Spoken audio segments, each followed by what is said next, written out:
hiyo ni ishara ya kwamba mkono wa Bwana ukiwa juu yako na spidi ya mguu wako ikifunguka, utawakuta waliokutangulia na utawaacha.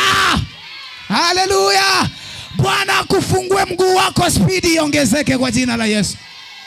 Na tukasema mguu unasimama badala ya nini? Badala ya maisha. Maana yake hatua ni hatua za maisha. Daudi anasema hivi, miguu ya wenye haki huongozwa na Bwana. Na Biblia habari njema inasema maisha ya mwenye haki huongozwa na Bwana. Hakuna mtu awezaye panga maisha yake mwenyewe. Maana yake ndio hatua. Mguu ni ishara ya utawala.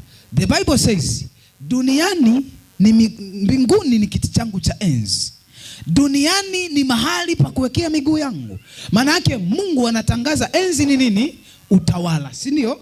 Mungu anatangaza utawala wapi? Mbinguni. Alafu duniani ameweka nini? Miguu yake. Ni ishara ya kwamba duniani kuna nyayo za nani? Za Mungu. Na kama kuna nyayo za Mungu, tunakubaliana kwamba kuna utawala wa Mungu wapi? Kwa sababu nyayo inatangaza utawala.